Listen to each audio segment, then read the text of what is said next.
Welcome to an academy. Let's crack it. My name is Sahil Turki, and today we are here in class. So, great news for all of you, mostly for those candidates and students who want to meet their top educator, जिनके साथ वो बात करना चाहते हैं. Now you can directly contact with us. Class में आ सकते हैं, जहाँ पे कोई भी डाउट आपको होता है क्लास के अंदर, और मोस्टली हम लोग ऑनलाइन क्लासेस लेते हैं. सो मोस्टली बच्चों का ये मानना होता है कि सर अगर हम आपसे मिलें और बात करें तो हमारे डाउट्स ज़्यादा क्लियर होते हैं as compare to online. Even though we have started the option called hand raise in class, जहाँ पे स्टूडेंट डायरेक्टली टीचर से बात भी कर सकता है. बट स्टिल इट्स लाइक नहीं, अगर मिलना चाहेंगे तो एक जगह होनी चाहिए जहाँ पे हम अपने टीचर से मिलेंगे, नोट्स के ऊपर डिस्कस करेंगे. सो now we are going to launch a new YouTube channel called Great Hall, and hopefully you all will subscribe this channel, and different teacher, different educator, top educators अपने अपने components पढ़ाएंगे. I'm going to teach here the history component, and inshallah we are soon starting there's some other component like polity, history, geo, economy, and ethics and integrity as well. Today I'm going to discuss about the entirely what is the weightage of modern Indian history, what is the importance of the history in terms of UPSC examination. Got it? Like recently in 2021, it was like a bit tricky type of history, particularly pre-examination, but at the same time it was very much easier as compared to the previous 2020 or previously 2019 as far as the ancient history is concerned and art and culture is concerned. When we talk about the history, it's a very dimensional subject. No? As far as the India is concerned, it's a very civilized country. Till from the Stone Age to then 1947 and later on till today, it's all about like when we come to UPSC, we need to have a very dimensional approach, analytical approach, analysis, and critical analysis mostly important. Sir कि अगर ancient time में बुद्धा ने कोई चीज़ बोली थी, is it possible that can we use that particular teaching right now in 21st century to eradicate this social issue? You got my point? The social issues like we have right now, some of the cases like racial discrimination, religious differences, and mostly we talk about the women empowerment. The recently government said like it's not a women empowerment, it's women-led development. Let's come together. एक women को खाली empowerment की ज़रूरत नहीं है, आप कैसे उसको स्ट्रॉन्ग बनाते हो, एंड विमेन खुद किस तरीके से अपने पाँव पे खड़ी होके अपने राइट्स का, अधिकारों का जो है वो डिमांड करती है. सो दिस कंसेप्ट बेसिकली अगर हम एंशिएंट हिस्ट्री में चेक करें तो बुद्धा ने यही चीज़ बहुत पहले बोली थी. And as far as the Karl Marx, which is clearly mentioned in the book of class 9th NCERT chapter number 2 page number 1st, that whenever you open the history book, you will find one thing very common, that whole history is the history of class and class conflict, and whole history is the history of class and class struggle. कि जब भी history की book आप उठाएंगे तो आपको एक बात बड़ी पता चलेगी कि हिस्ट्री कभी खत्म ही नहीं हुई थी. Even it is clearly mentioned in the book of class 9th NCERT chapter number 2 socialism in Russia, where Karl Marx said like clearly that history repeat itself. And same case upon prime minister Narendra Modi recently said, अगर आपने 2 या 3 दिन पहले अगर देखा होगा, बहुत ज़्यादा कंसेप्ट वी.डी. सावरकर के बारे में आए थे. होपफुली आप लोगों ने बहुत ज़्यादा पढ़ा होगा. So everybody was like what is the ideology and what is the similarities and dissimilarity between the Gandhi and between the V D. Savarkar. And we believe that as a UPSC aspirant, we need to give answer in a balanced approach. Balanced approach means where you need to be very much like a moderate type. Buddha का concept बड़ा use होता है जब हम mains की answer writing लिखते हैं. आपको बहुत एक्सट्रीम भी बात नहीं करनी है और इतनी बात भी नहीं करनी है कि भाई मसला बिगड़ जाए. So at the same time find that the V D. Savarkar was also a freedom struggle, a freedom fighter. और कंपैरिजन किस चीज़ पे हुआ? 1911 में क्या हुआ था? What happened in the 1911? What happened in the 1911 to 1947 as far as the Upinder Singh is concerned, as far as D.N. Jha is concerned, the great historian, particularly जिन्होंने इंडिया की हिस्ट्री को लिखा है. They said like there was only 2 leader, the great leader in from 1911 to 1947. One was V D. Savarkar and another was Mahatma Gandhi. But it does not mean that there is no importance of P.T. Jawaharlal Nehru. At the same time, he has also done a lot of good performance for the India as well. Like at the same time there was a Bal Gangadhar Tilak. इसका ये मतलब नहीं है कि हम उनकी importance को कम कर रहे हैं. That simply means their idea was something different. At the same time the Hindu in the 25th अभी पिछले महीने की रिपोर्ट में एक बहुत अच्छी रिपोर्ट दी थी in Times of India. That's why I said like when आप हिस्ट्री जब पढ़ते हो it does not mean only reading a spectrum, reading a Bipin Chandra book. No, not at all.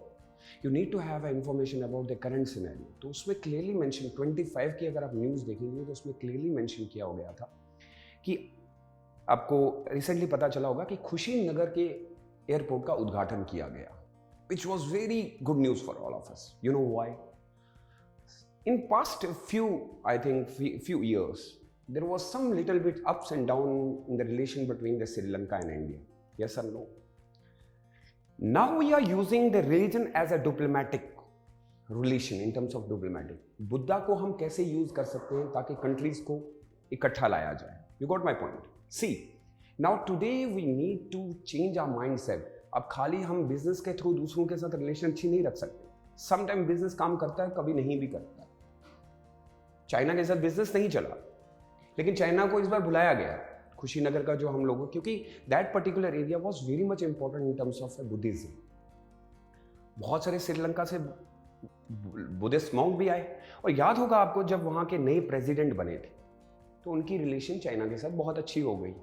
अब हमारे लिए इंपॉर्टेंट था कि किस तरीके से श्रीलंका, क्योंकि हमारी एक नेबरिंग कंट्री है और हम चाहते हैं कि उनके साथ हमारी रिलेशन, तो हमने वैक्सीन सबसे ज्यादा श्रीलंका को दी, बट स्टिल उसका जो रिटर्न था वो कुछ खास नहीं आया. As far as the Asian countries is concerned, what Karl Marx said, like religion is opium. According to the Karl Marx, religion एक अफीम का काम करता है. ये गरीब के लिए बना है, अमीर के लिए नहीं बना है, क्योंकि गरीब को हमेशा नीचे रखता है. But Gandhi said no, not at all. क्योंकि गांधी फिल्म बिलीवर थे रिलीजन के. हम आज उसी रिलीजन का यूज कर रहे हैं कि लेट्स कम टुगेदर, श्रीलंका और इंडिया एक हो सकते हैं. Why not China? See, अगर हम किसी बाहर एक स्टूडेंट जो यूपीएससी का होता है, जब उसको पूछा जाता है व्हाट अबाउट चाइना, तो वो ये नहीं कह सकता नहीं सर खत्म कर देंगे. And no, not at all. आप एक ब्यूरोक्रेट्स, आप एक कलेक्टर बनने जा रहे हैं, डीसी, आपसे एक बात जो करने को अलग हो रही है. Sir we want a good relation with China as well. याद करिए Hiuen Tsang, very ancient time, a foreigner traveller who came in India. उन्होंने उस समय बताया था कि one of the finest country अगर कहीं दुनिया में मैंने देखी वो इंडिया थी. Remember the deed. उन्होंने क्या लिखा? The best part, the golden period of India was Mauryan period, जब चंद्रगुप्त यहाँ पे रूल करते थे. And the same time the prime minister of Modi said like अगर इतनी बात हमारी कंट्री के बाहर के लोग करते हैं तो आज से हमारी आर्मी को अर्थशास्त्र पढ़ने की बहुत ज्यादा जरूरत है. Now it's compulsory for every army person like कि अर्थशास्त्र आपको पढ़नी पड़ेगी. Why Arthashastra? We do have other book as well, but Arthashastra in terms of because that book is particularly deal with the political system of India. And the same case, I'm giving you the reference and you आप जाके check भी करेंगे. The Hindu में एक report आती है कि जो इंडिया की आर्मी है वो बहुत स्ट्रांग है. Why it is strong?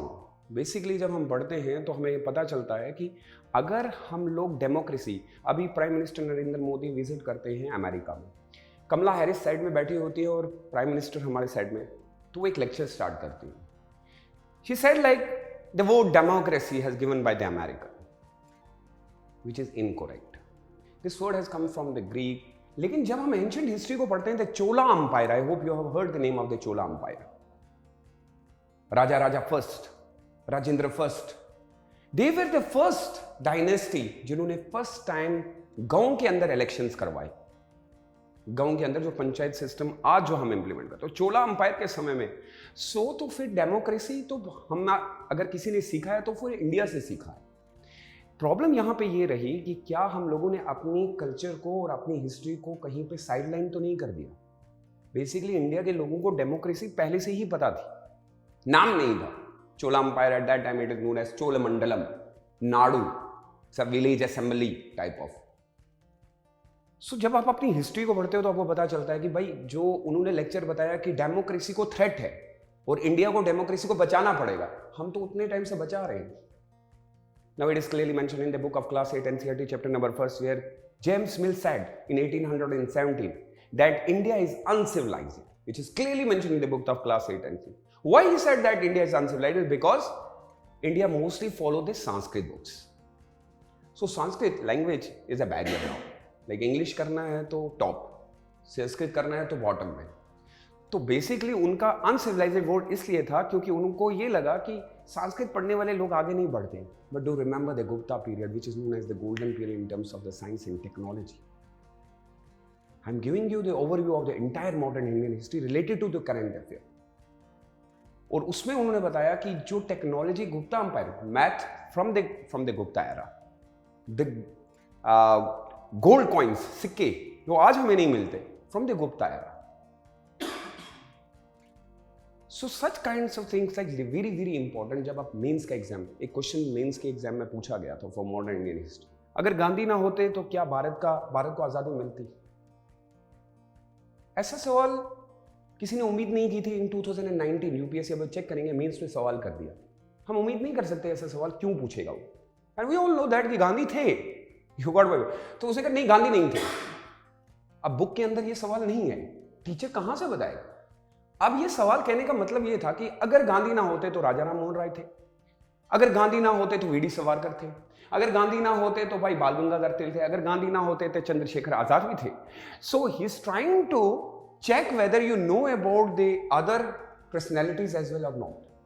एक सवाल आ गया कि इंडिया का नेपोलियन कौन था? इंडिया का नेपोलियन. अब नेपोलियन जो है वो वॉर करते हैं 1789 to 70, which is clearly mentioned in the book of class 9th NCERT chapter number 1, the French Revolution. भाई इंडिया में तो नेपोलियन ही नेपोलियन थे. We were in the dynasties. अगर आप चेक करेंगे, the first dynasty came, जब हम शुरू करते हैं, the Sangam age, great age, जहां पे सबसे ज्यादा लिटरेचर लिखी गई. इंडिया की लिटरेचर सबसे ओल्डेस्ट लिटरेचर है. प्रॉब्लम उनको ये लगती है कि जब भी आप यूरोपियन हिस्टोरियन जो है वो लोग मानते हैं कि ये इंग्लिश में नहीं लिखी गई है इसलिए this is a dark age. But अगर आप चेक करेंगे तो आपको पता चलेगा कि इंडिया की डायनेस्टीज में सबसे पहले ये कंसेप्ट आ चुके हैं. Now they are following the same concept, but sir इतना है कि वो टर्म चेंज करके दे. French revolution started in 1789 to 1799 और ये कहा गया कि फ्रांस से ही हमें लिबर्टी का concept, the word liberty has been taken from the Latin word of LIBER which means liber, which means free, आजादी. Remember one thing, go and check, you will find that in the Chola empire everybody was free. Village assemblies were having authority to take any decision in village.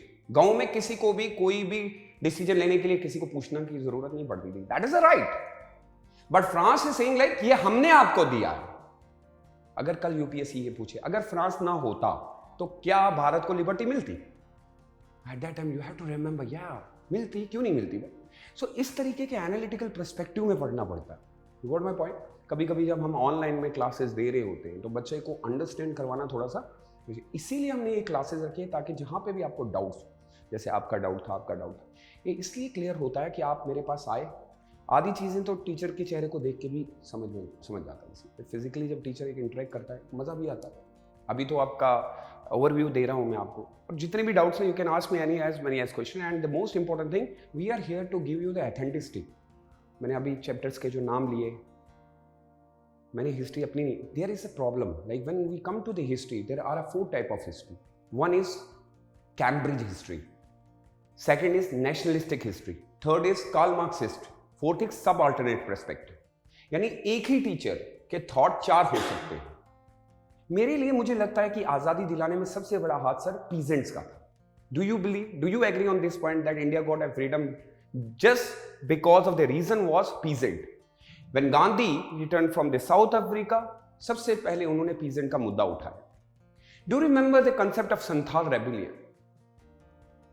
Santhal एक hilly areas में रहते थे, छोटे मोटे थे, British लोगों ने उनके. Do remember the Birsa Munda which is clearly mentioned in the book of class 8 NCERT chapter number 4 tribal indicus. तो हम ये मानते हैं कि भारत की आजादी में पीजेंट्स का बहुत बड़ा हाथ है. अब यही क्वेश्चन यूपीएससी करंट में अगर डाल दे, जो पीजेंट अभी लड़ रहे हैं for their rights, do we need to safeguard them? Do we need to come out with some best alternative, best possible way? क्योंकि आप पीजेंट को नहीं छोड़ सकते, because it is clearly mention in the book of geography chapter number 4 class 10th geo chapter number 4, agriculture is the backbone of the country. कृषि प्रधान देश, what Gandhi said in his book of Hind Swaraj. Bharat कभी भी agriculture के बिना survive नहीं कर सकता है। Know why? हम इंडस्ट्रियल एरिया में, हमारे पास जो इंडस्ट्रीज हैं उनका रॉ मटेरियल भी एग्रीकल्चर से ही तैयार होता है भाई। लाइक फॉर एग्जांपल, मैंने बहुत बड़ी इंडस्ट्री खोल दी लेकिन उसका रॉ मटेरियल मैं चाइना से लेके आता हूं, उससे कोई फायदा होने वाला है? No, not at all. Industries वो होती है जिसका रॉ मटेरियल भी मैं तैयार करूं, उसको मैन्युफैक्चर भी मैं करूं, सोल्ड भी मैं ही करूं, वो इंडस्ट्री है, वो चाहिए हमें। और द सेम केस अगर आप चेक करेंगे तो इंडिया के अंदर एग्रीकल्चर कहीं डिक्लाइन तो नहीं हो गया। अब पीजेंट तो प्रोटेस्ट कर रहे हैं सर, और आप यहां से कह रहे हो कि आजादी दिलाने में पीजेंट का हाथ है, which is clearly mention in the book of class 9th NCERT chapter number 1। France को आजाद करवाने में भी पीजेंट्स का हाथ था। आजादी जिस देश में आई, इधर इट इज अमेरिकन रेवोल्यूशन, इधर it's a French revolution, Italy unification, Germany unification, Poland unification, Indian unification, maybe the Sri Lankan, हर जगह आपको मिलेगा कि the problem was only with the lower class people. The entire society was divided into a rich upper classes, middle classes and the lower classes. आपको याद होगा when Aryan came in India, the entire society were divided into a 4 part. One were the Brahmins, puja and teaching. Some were the Kshatriyas, like defense. Some were the Vaishyas, like only trade and commerce. And some were the Shudras, like उनको छोटे मोटे काम करने। Same case was with the Europe. But they were saying like हमने कभी discrimination नहीं किया। जबकि अगर discrimination की बात की जाए, it became very much rage when Portugal came in India. पुर्तगाल ने जो डिस्क्रिमिनेशन इंडिया में लाया वो आज भी चल रहा है। एंड वी आर ट्राइंग, इंशाल्लाह ये सुन ये सारी चीजें खत्म हो जाएंगी। We are one, we need to make one nation, एक देश बनाना है। You got my point? देश सिर्फ आजादी से नहीं बना। सिंस 1947 देश आजाद हो गया, जो कि अभी रिसेंटली द हिंदू के न्यूज़पेपर में आया था। देश बन गया था 1947 में, हम आजाद हो गए। क्या हम देश बना पाए? नो, नॉट एट ऑल, अभी नहीं। जिस देश के अंदर 60, अभी जो रिपोर्ट हम लोगों को अब रिपोर्ट के मुताबिक अगर आप देखेंगे, still there are 6 million childrens out of school. जिस देश के 6 मिलियन स्टूडेंट यंग बाहर सड़कों पे हों, उसको हम आजाद नहीं कह सकते। आजादी किस चीज से होती है? आजादी फ्रॉम गरीबी। What said Raja Ram Mohan Roy? I want west and east together. मुझे वेस्ट भी चाहिए, मुझे ईस्ट भी चाहिए। I want English, I want Hindi as well, I want Sanskrit as well. What said Ishwar Chandra Vidyasagar? Why it is known as Vidya? Vidyasagar means इतनी नॉलेज, जिसके पास पर्शियन, जिसके पास हर एक लैंग्वेज बोलने की क्षमता थी। It is clearly mention in the book of spectrum chapter number 9 of social religious reform movement and chapter number 10 of social religious reform movements, जहां पे आपको पता चलता है कि राजा राम मोहन राय ने किस तरीके से नेशनल बिल्डिंग के बारे में बात की। What Dwijendranath Tagore did, Ishwar Chandra Vidyasagar, Swami Dayanand Saraswati. What Swami Dayanand Saraswati said? Swami the most important, अगर आप मुझे जो सबसे अच्छी कंसेप्ट अगर हिस्ट्री में सबसे बड़ा लगता है वो ये है, what Swami Vivekananda said, like आपको स्पिरिचुअल भी बनना है, at the same time you have to work for your society as well. आप सिर्फ ये काम नहीं कर सकते कि मैं सिर्फ धर्म को पूज रहा हूं और कोई काम नहीं करूंगा। आपको मटेरियल भी होना पड़ेगा, आपको स्पिरिचुअल भी होना पड़ेगा। अगर आप अपनी फैमिली को सर्व कर रहे हो तो वो भी बहुत बड़ा काम कर रहे हो। You got my point? So this basically comes when, and mostly when I talk about the modern Indian history, it has a link with economy, it has a link with polity, it has link with the ethics and integrity. When it comes to a 19, do remember one thing. Right now, what is going on? Economic, हम थोड़ा dip हो चुके हैं या नहीं हुए? क्यों हुए भाई? It is clearly mentioned in the book of class 10th NCERT chapter number 5, the age of industrialization. Chapter number 4, the age of global world. Class 10 की बात कर रहा हूँ। There was a period called the economic depression period, जो America में आया in 1929. Share market सारा गिर गया, सब डिप्रेशन में चले गए। और इंडिया में 1930 से लेकर 31 तक ये डिप्रेशन पीरियड चलता रहा। Same case is going on right now. But वो लोग वापस कैसे उन्होंने रिवाइव किया? सेम हमें आज भी वही करना है। पैंडेमिक के बाद हम इकोनॉमिक डिप्रेशन में हैं। We need to find out the way to come out from this such, like I can say one thing that is like it has hit every part, like education ho, politically ho, socially, economically. So history deal with the economy, history deal with the ethics and integrity as well, that कि पहले गुरु को कैसे पूजा जाता था। history deal with your polity कितने act पास हुए, starting from the regulating act till 1947 independence act तक आपको सारा हिस्ट्री में मिलेगा. सो होपफुली आपके जो डाउट्स थे mainly, and we are trying इंशाल्लाह from through this medium of the YouTube, हमारा यही मकसद है कि आप भी इसी तरीके से क्लास में आए.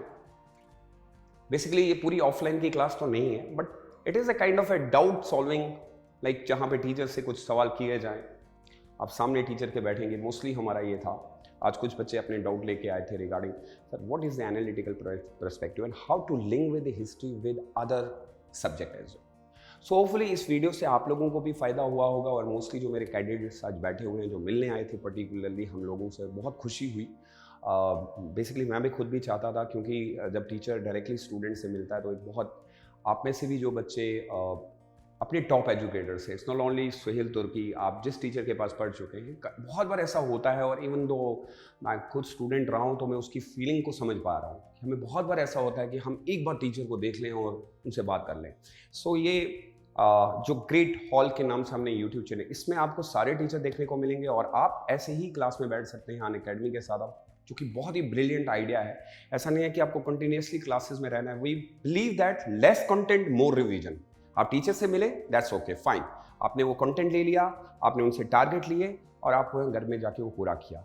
बीच में आपको कभी भी लगता है कि नहीं अभी कुछ एरर है, कुछ नया सीखना है, come again, and this is totally free. So this is the great news for all of you, and hopefully you will share all this video to in your groups, and I believe that it will work inshallah. और आपने जैसे भी इतना प्यार Unacademy को दिया है, आगे भी देते रहिएगा. Thank you so much for being with me, but you can follow me on Unacademy learning app as well. अगर अभी तक आपने डाउनलोड नहीं किया तो वो डाउनलोड कर लीजिए, and you can follow me,